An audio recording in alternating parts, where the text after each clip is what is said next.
Behavioral finance provides an interesting application of psychology and neuroscience to the market efficiency discussion that we talked about in earlier videos that was proposed by economic science. This particular version of market efficiency is defined largely by the views of psychologists like Daniel Kahneman. His contribution through behavioral economics studies the effect of the psychological, cognitive, emotional, cultural, social factors on the decisions that are made by individuals and firms. Behavioral economics is primarily concerned with the bounds of rationality of investors, and it typically take the insights from the field of psychology and neuroscience as well as microeconomic theory. Kahneman in particular is remembered for his contributions through prospect theory, something that we'll look at in just a minute. Kahneman and Amos Tversky developed this idea in 1979, and it eventually led to award of the Nobel Memorial Prize in Economics, an astonishing accomplishment for a psychologist. Now, we started off with the original idea of market efficiency, and we said that for markets to be inefficient, three conditions had to be simultaneously absent: investor rationality, independent deviations from rationality, and arbitrage. The first one essentially said that individuals had to make many irrational investment decisions, or many investors would make irrational investment decisions, and that the collective irrationality of these investors would lead to an overly optimistic or pessimistic situation. And thirdly, that there could not be arbitrage provided by rational, well-capitalized investors. So markets would default to becoming rational and efficient unless any one of these all three of these conditions were absent. Now, Kahneman's contribution through prospect theory essentially started off by making an observation that people do make irrational decisions, that they're systematically irrational. We're systematically irrational because of certain biases, and prospect theory highlighted one of those. In particular, prospect theory identified that investors are much more distressed about prospective loss than they are happy about prospective gains, a type of irrational loss aversion.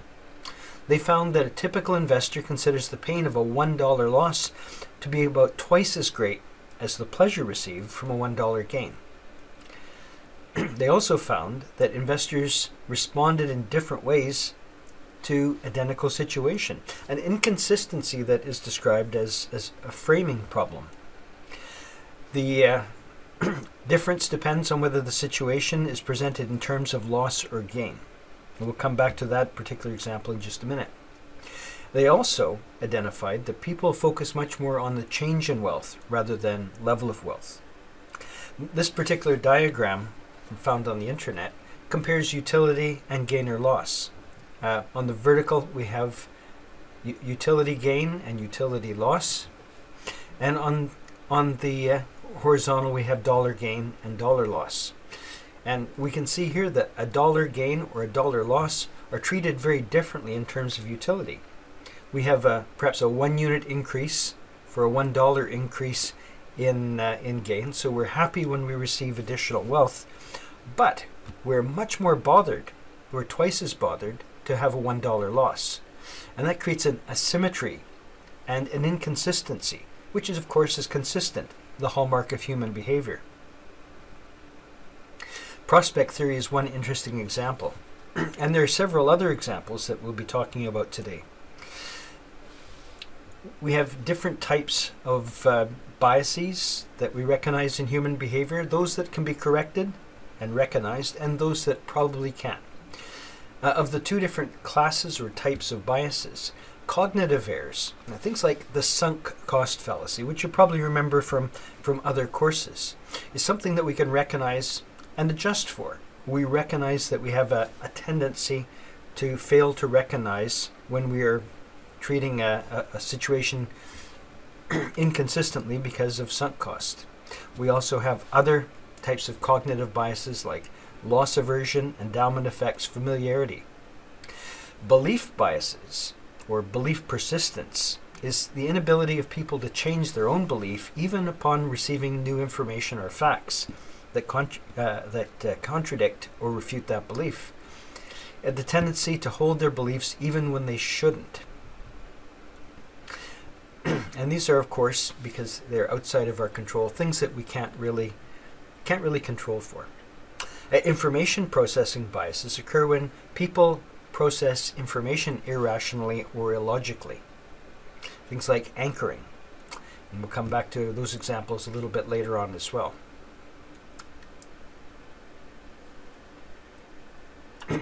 Now, the investor behavior that's consistent with prospect theory predicts that there are different types of biases that we should recognize. Things like frame dependence, I mentioned earlier, the house money effect, loss aversion.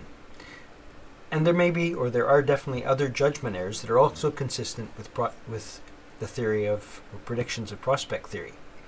An example of frame dependence follows. In scenario 1, suppose we gave you $1,000, and then you have to make the following choice. You can receive another $500 for sure, or you can flip a coin, of course a fair coin, 50-50 chance of coming up heads or tails. And if it comes up heads, you get $1,000. If it comes up tails, you get nothing. Which one would you pick? Well, about 85% of people would choose the first one, to receive another $500 for sure, giving them a certain $1,500 gain.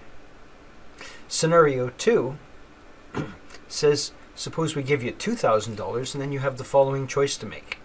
You can lose $500 for sure, or you can flip a coin. If it comes up head, you lose $1,000, but if it comes up tails, you lose nothing. Again, kind of interestingly, about 70% of people would choose option B. However, these questions are essentially identical, these two scenarios, identical scenarios. In either scenario, with A, you come up with $1,500 for sure. And for B, you come up with a 50-50 chance of either $1,000 or $2,000. So, if you're going to be logically consistent, you should always choose A. The interesting thing is that most people, as we see, 85% of people would choose A on the first one, and on the second one, about 70% of people would choose B. So if we're inconsistent, or if you're inconsistent in your choice there, you're not alone. Another example of this type of bias is described as part of mental accounting, the way that we account for gains and losses. We tend to segment our returns or our profits or our money into categories or buckets. An example of this would be spending regular income different from bonuses. Bonuses are free money, right? Income, you had to work hard for that. So is there really a variety of money, or is there just one kind of money? Another example would be investing prudently in your retirement account, but taking risks with a separate stock account. And this takes us to the example, or the classical example, of how we treat house money. And of course, house money is referring to money that is won from gambling. Casinos have generally found that gamblers are far more likely to take big risk with money they've already won, house money, than the money that they brought into the casino with them. So they're not as upset about losing house money as they are about losing their own money that they brought to gamble with. So there are essentially two different buckets of money. The money you brought that was earned through hard work, sweat, and sacrifice, and windfall money, the house money. The separation, of course, is irrational because any dollar buys the same amount of goods, whether it's house money or money that you've earned from income. Now, the buying power is the same regardless if it's your money or house money. An interesting example, again, a textbook example from our textbook. A year ago you bought shares in Fama Enterprises for $40 a share and shares in French company for $5 a share. Yesterday, both shares were selling for $30. So you'd gained a lot from French and you'd lost a fair bit from Fama. Today, shares in both companies are doing worse and they're selling for $15. You feel very, very badly about the shares from Fama Enterprises because you're down $25 per share on your investment. In the case of French, well, it's worth $15 now. You only started with $5, so you actually feel better. You've had to give back some of your gains, but you're still provided a fantastic return over your original investment. So you feel much better about French. But either way, over the last 2 days, you still lost 50% of your gain. So thinking that you're only giving back paper profits means you're guilty of playing with house money. Whether you lose money from your original investment or lose money from your investment gains is irrelevant. Money is money. There are no paper profits. The profit is all yours. Lesson 2, all of your money is money, your money. You shouldn't separate your money into bundles labeled my money and house money. Another example of this bias is described as loss aversion, and we also have anchoring. Loss aversion is the reluctance to sell an investment after they've fallen in value, hoping to break even. And they describe this as a break-even effect or a disposition effect. If you suffer from loss aversion, you'll think you can somehow get even, then you can sell the stock. If you suffer from loss aversion, that's often described as get-even-itis. You may be exhibiting loss aversion symptoms if you find it difficult to sell a stock at a price lower than your purchase price. You sell it a stock at a loss. It's hard to think of purchasing that stock in the first place was correct, or you feel that the choice was poor even though the decision to buy was actually quite good. Anchoring is associating a stock with its purchase price and fixating on a reference price. A great example of get-evenitis was provided by Nick Leeson. Nick Leeson was famous for the destruction of Barings Bank. In the case of Barings Bank, Nick entered into a futures trades, trying to fix a loss that had been caused by one of his traders. Rather than admit the loss and probably take disciplinary action as a result of his trader's mistake, he continued to trade until he created such a large loss that it couldn't be covered even from the bank's money. And not only did he bankrupt his employer, but he ended up in jail in Singapore for quite a few years. Another interesting bias is overconfidence. Essentially, we all recognize that we have certain areas of overconfidence. For example, do you think of yourself as an above average driver? If you do, you're not alone. About 80% of people believe that they're above average when it comes to driving. How does this affect our decisions when we're driving? Well, how would it affect our investment decisions? When it comes to things like portfolio diversification, investors tend to invest too heavily in shares for which they are familiar or which they work. That loyalty can be disastrously bad financially. Your income, in this case, would also depend on your employer, as would your retirement money. Another example of lack of diversification is investing too heavily in stocks of local companies, other ones that you're familiar with. Perhaps you know somebody who works there, or you've read about it in your local paper. So you may feel unduly confident that you have an above average knowledge because it's local. We also find that investors who make relatively more trades have lower returns than investors who trade less frequently. And they found that researchers have found that the average household earned an annual return of about 16.4%, and households who traded a lot earned an annual return of only about 11%. Now, again, overconfidence will lead to excessive trading, and excessive trading is hazardous to your wealth. There's also the illusion of knowledge. One aspect of overconfidence stems from the belief that information you hold is better than the information held by other investors. An interesting example comes from the bankruptcy in 2009, after the financial crisis, of General Motors. General Motors management announced that their shares were effectively worthless. However, trading continued on the market and their share price maintained some value, because even though people on the inside who really knew the company said it was worthless, there were a substantial number of traders who believed that that really wasn't true. That could also be described as noise trading, driven by investors who had an illusion of knowledge. Either way, it didn't work out well because the company eventually exited from its receivership with its shares worth nothing. Now, on the other side, we have got an excess of caution that's caused by something described as a snake bite effect. You might have heard the term once bitten, twice shy.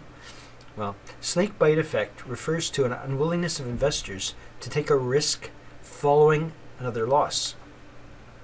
It's the opposite of overconfidence. Essentially, it makes people less confident in investing following a loss. It's been well documented in funds flows to mutual funds. More money tends to be liquidated from mutual funds following market declines. In other market declines, less money than normal tends to flow towards mutual funds. So this is the opposite of what rational investors are supposed to do. In other words, buy low, sell high. In effect, we're buying high, selling low. There's also a problem of misperception of randomness. In other words, believing that there exists to be patterns where none is really there to be found. Cognitive scientists have discovered that the human mind itself is a pattern-seeking device. It will look for patterns and find them when they're there, but sometimes even find them when they're not. Often we conclude that there are causal factors or patterns at work behind sequence events, despite the fact that they're truly random. This is sometimes described as the representativeness heuristic, concluding there are causal factors at work behind random sequences. Or, if something is random, it should look random. But what does random look like? Of course, when we talk about randomness, we often use examples of flipping a coin. And we know that with a fair coin, the chances of heads or tails will always be 50-50. Suppose we flip a coin 20 times and write down whether we get heads or tails. And then we do it a second time. The results of our two sets of 20 flips are, for the first 20, you can see the pattern that's shown on the slide. And for the second 20, do these look random to you? Most people would say that the first 20 and the second 20 look different, despite the fact they're both random sequences, and despite the fact that both of them have 10 heads and tails. In fact, if we look at a chart, the second 20 looks perhaps more random than the other because it goes up, down, up, down. However, the second 20 appears to be a pattern.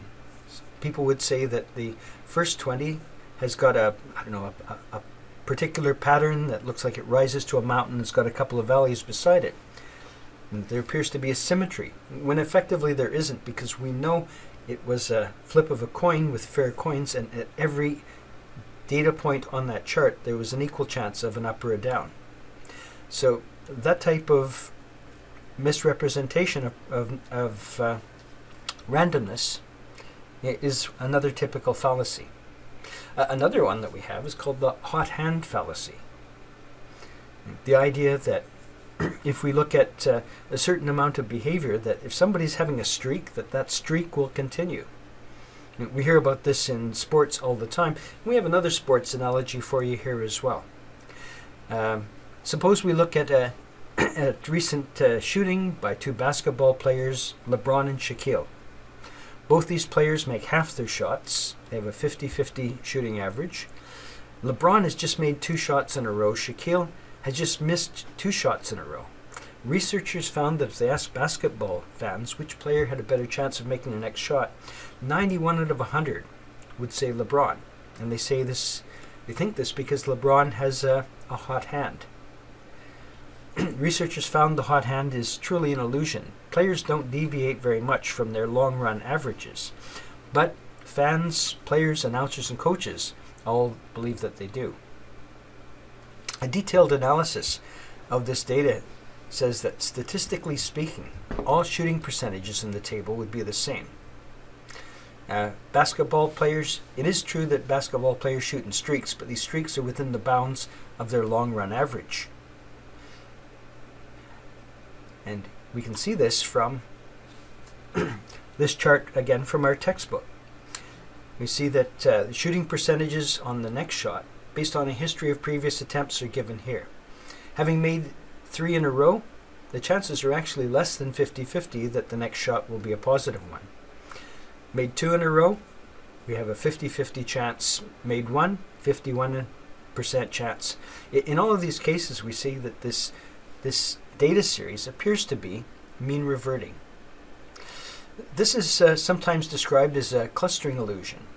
Our belief that random events occur in clusters are not really random. If a coin's flipped 20 times, there's still a 50-50 chance of flipping 4 heads in a row. If you flip 4 heads in a row, do you have a hot hand at coin flipping?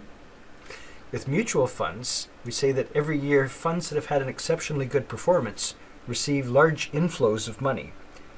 That's because people believe that that fund manager has a better than average chance of beating the market because the fund manager essentially has a hot hand. A better explanation is that investors chase past returns. Again, a serious mistake in investing. And then we have the gambler's fallacy, assuming that a departure from what occurs on average will be corrected in the short run. If an event hasn't happened recently, it's become overdue and it's more likely to occur. For example, if you're talking about roulette, the odds on a roulette table, a fair roulette table, never change. For every spin, there's an 18 in 38 chance of a red number, an 18 in 38 chance of a black number, 2 in 38 chance of a green number.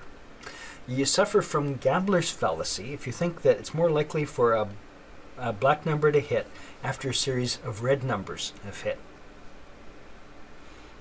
And then we have heuristics. When we try to pick stocks that suit your investment goals, you found a large number of information is available. Can you evaluate all of this? Most investors like to use a rule of thumb. A rule of thumb is more scientifically understood as a heuristic to make decisions, to define a set of criteria. Unfortunately, we typically choose inappropriate criteria. For example, when people are thinking about their retirement savings plans, they found that investors simply allocate among their investment choices equally, described as the 1 over n phenomena. And this heuristic-based allocation simplifies the decision process, but it's not optimal for many investors. In other words, it may create false sense of diversification if several of those stocks are the same. If they're in the same area, they're highly correlated, or perhaps the weighting of the stocks in dollar values is very different. Another one of our biases is herding. We find a lot of interesting examples of this in the wild kingdom. For example, do fish or do gazelles scatter when danger is detected? No, they tend to move together. A behavior that's called herding. Herding among animals is also common among investors. Researchers find that stock analysts often exhibit herding behavior in their forecasts and their stock ratings. Seldom do we see an analyst who's willing to break out and say this stock is a sell when everybody else is saying buy. The herd instinct is very strong. So where one analyst goes, others follow. Perhaps for fear of being left behind, and it's our natural instinct, our natural self-preservation behavior. So if an analyst rates a stock a strong buy while everybody else is saying sell or hold, the lone analysts face risks. If they're right, they're a genius, but if they're wrong, they're fired. So, herding may be a result of avoiding a survival of the fittest outcome. Herding is also very common amongst individual investors. One trigger seems to be the effect of the media. After watching information in the media, TV shows like Mad Money, volume tends to increase when certain stocks are mentioned. Taken together with other biases, herding behavior might represent the most important single challenge to market efficiency. We've talked about a lot of biases. There are others that are out there that we haven't really dug into in much depth. In common with all of these, we have a demand or a need to overcome these kind of biases. And some biases we can try to overcome, although it's argued that behavioral biases tend to be coded into our DNA, and very difficult to overcome, perhaps impossible. The most important thing to know about is that we have biases, that they're potential biases, and to be able to try to recognize them in ourselves before they become fatal ones. Now, we started off at the beginning talking about the efficient market hypothesis. And remember that the efficient market hypothesis, that market efficiency doesn't require that we're all efficient, that we're all rational all the time. It deals very well with irrationality.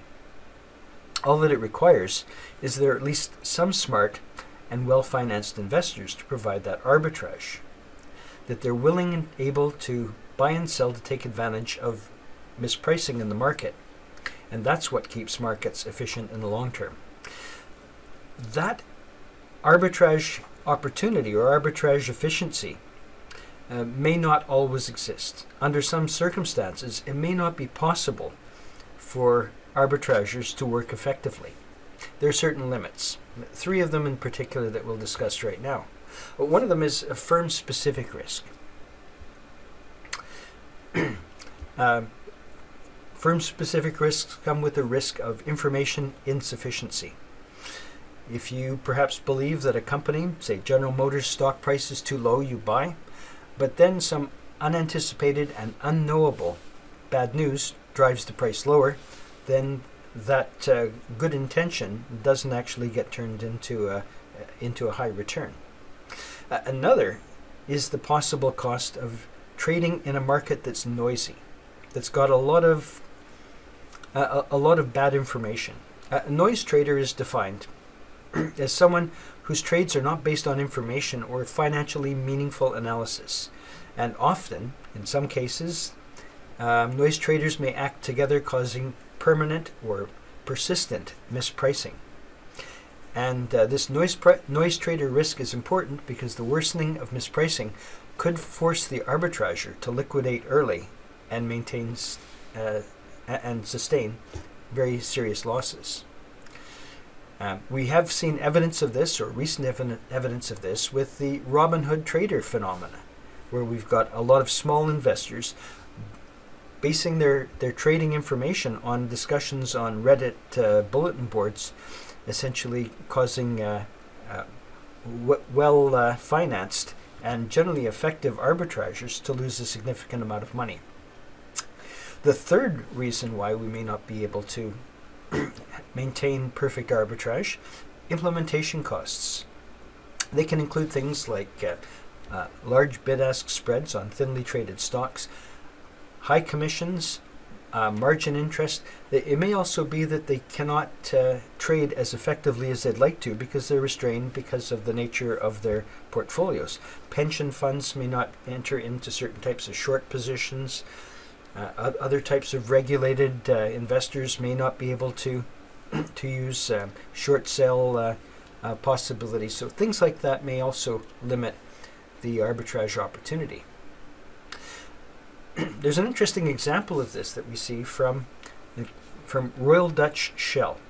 I think everybody's familiar with Shell, the oil company, but Shell itself is a very unusual organization because it's a combination of a Dutch company and a British company. It was created in 1907, and when they agreed, they decided to maintain 2 separate head offices, one in London and one in Holland.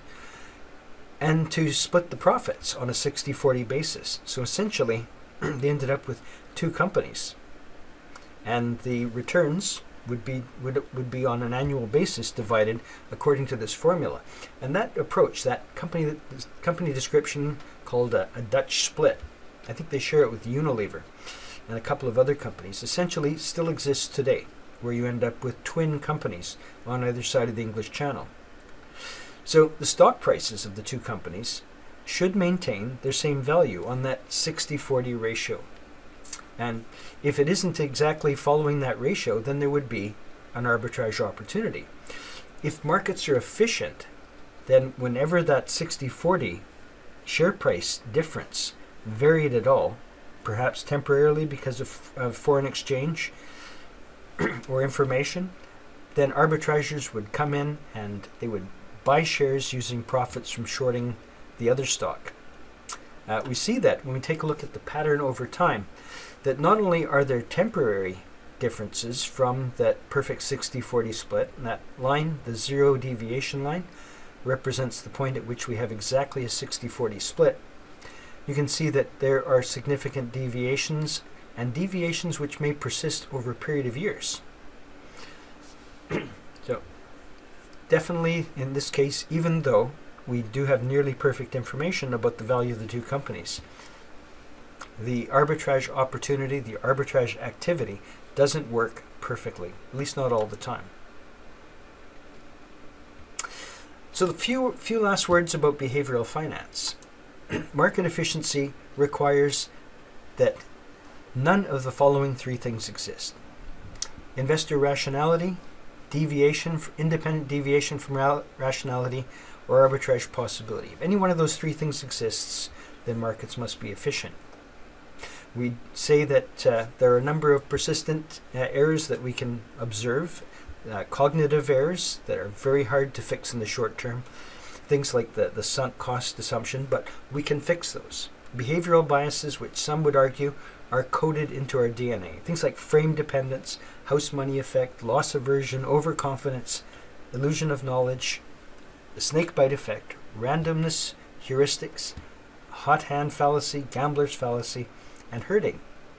It's difficult for investors to lessen the effect of these biases because even when they recognize them, they say it may be actually part of our DNA. We talked a little bit about overcoming bias, that perhaps it may not be necessary because of the role of arbitrageurs, but we also saw that there are limitations to the efficiency of those arbitrageurs. And finally, we'd say that if market efficiency is bounded by these psychological factors, patterns may be discernible in inefficiency. Now, this gives rise to the possibility that patterns may exist as a result of systematic biases. And that's where we start to talk about technical analysis. Technical analysis will be covered in a couple of videos which will follow shortly. But leaving you with that, I'm going to give the last word to Dilbert, who talks a little bit about a strategy for technical analysis.